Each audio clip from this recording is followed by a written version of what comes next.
মৰমৰ ছাত্ৰ-ছাত্ৰীসকল, এই ইউটিউব চেনেললৈ তোমালোকক আজি পুনৰবাৰ স্বাগতম। আজি তোমালোকৰ বাবে সপ্তম শ্ৰেণীৰ সমাজ বিজ্ঞানৰ অধ্যায় নম্বৰ 13 প্ৰাক ঐতিহাসিক অসম নামৰ পাঠটোৰ সকলো পাঠভিত্তিক আৰু ভিতৰুৱা প্ৰশ্ন উত্তৰ তোমালোকৰ বাবে সহজ আৰু সঠিক অলপ শৰ্টকে অৰ্থাৎ অলপ লিখি কেনেকৈ বেছি নম্বৰ পাব তেনেকৈ আলোচনা কৰিম। সো ছাত্ৰ-ছাত্ৰীসকল, তোমালোকে ভিডিঅ'টো আৰম্ভণিৰ পৰা লাষ্টলৈকে চাই থাকিবা।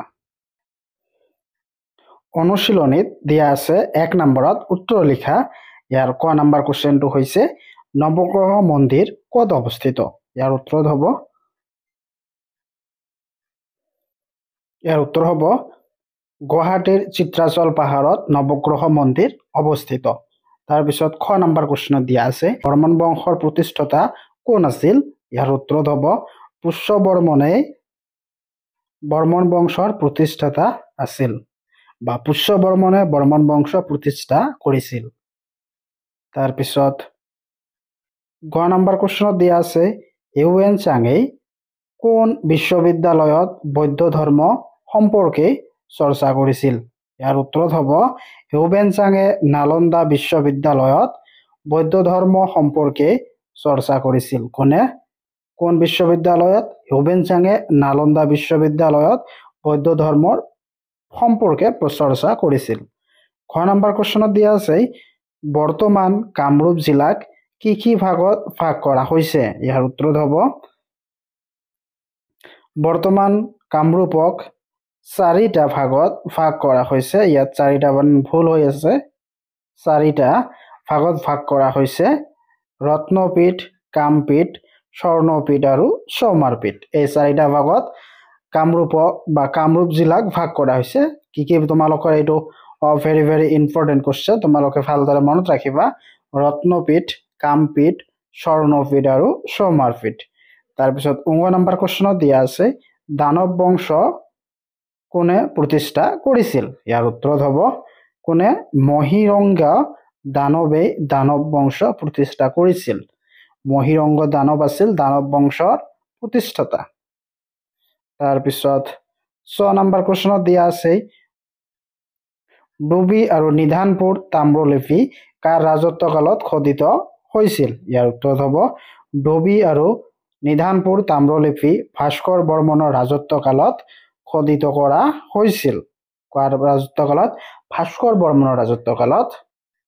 তাৰপিছত 2 নম্বৰত দিয়া আছে শুদ্ধ অশুদ্ধ বিচাৰ কৰা। ইয়াৰ ক নম্বৰ কোৱেশ্চনত দিয়া আছে ৰামায়ণ মহাভাৰত হল হিন্দু ধৰ্মৰ মহাকাব্য।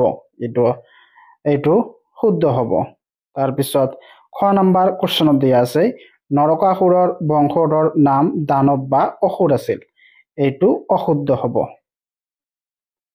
তাৰপিছত গ নম্বৰ কোৱেশ্চনত দিয়া আছে বৰ্মন বংশৰ আদি ৰজা হল পুষ্যবৰ্মন। এইটো শুদ্ধ। তাৰপিছত খ নম্বৰ কোৱেশ্চনত দিয়া আছে বান ৰজাৰ জীয়ৰীৰ নাম আছিল উষা। হয়, এইটো শুদ্ধ হ'ব। তাৰপিছত 9 নম্বৰত দিয়া আছে 9 নম্বৰত উৎসিঙে চিউকি পুথিখন ৰচনা কৰিছিল। এইটো অশুদ্ধ হ'ব। তাৰপিছত 3 নম্বৰ কোৱেশ্চনত দিয়া আছে ক্ৰমানুসাৰে সজোৱা। ইয়াত কিছুমান ৰজাৰ নাম দিছে, ইয়াক ক্ৰমানুসাৰে সজাব দিছে। কি নাম কেইটা কি?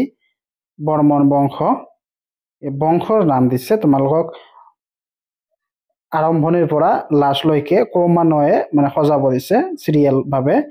তাৰপিছত দানৱ বংশ, পাল বংশ, শালস্তম্ভ বংশ আৰু ভৌম বংশ।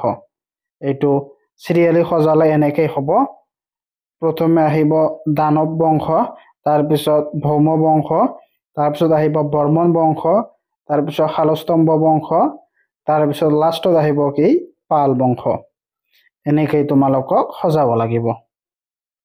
এইটো 1, 2 হ'ব ভৌম বংশ, 3 বৰ্মন বংশ, 4 শালস্তম্ভ বংশ আৰু 5 পাল বংশ।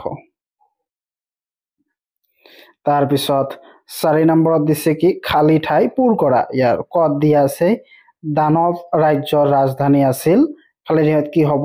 মৈৰাংগ। এইটো ভুল হৈ আছে, ইয়াত মৈৰাংগ হ'ব।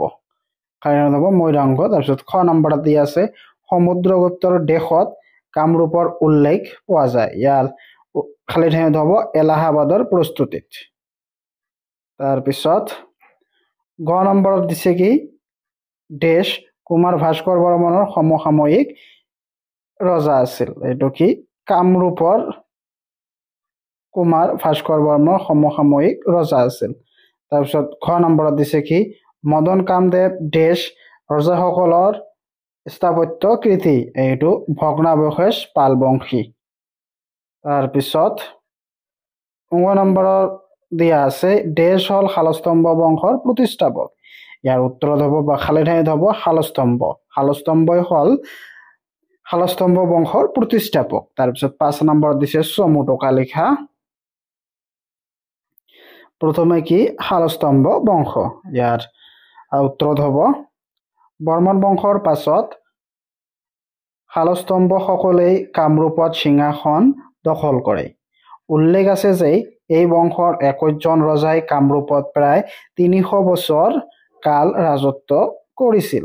তাৰপিছত এই ৰাজবংশৰ প্ৰতিষ্ঠাতা শালস্তম্ভ কামৰূপ ৰাজ্যৰ ৰাজধানী তেজপুৰলৈ স্থানান্তৰিত কৰি ঠাইখনৰ নাম হৰূপেশ্বৰ ৰাখিছিল। এইখিনি তোমালোকৰ বাবে খুবেই ইম্পৰ্টেণ্ট হ'ব। এইটো শালস্তম্ভই কামৰূপ ৰাজ্যৰ ৰাজধানী তেজপুৰলৈ স্থানান্তৰিত কৰি তাৰ নাম ৰাখিছিল কি হৰূপেশ্বৰ।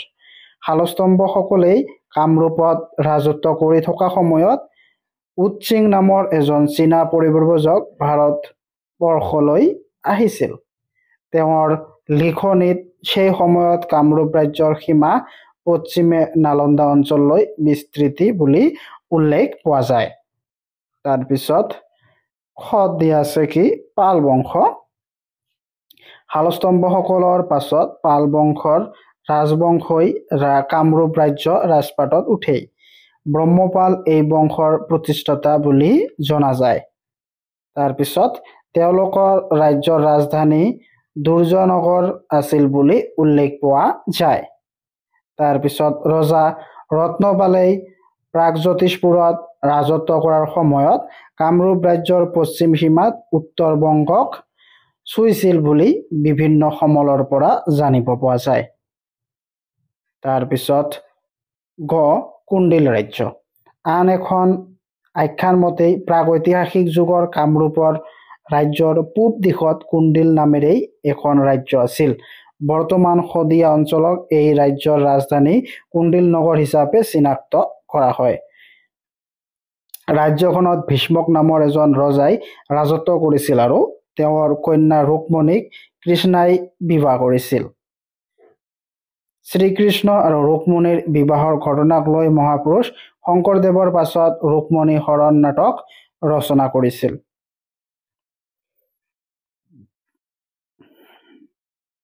তাৰপিছত খত দিছে কামৰূপৰ অৰ্থ-সামাজিক অৱস্থা। ইয়াৰ উত্তৰত হ'ব কামৰূপৰ অৰ্থনীতিৰ মূলত কৃষিভিত্তিক আছিল।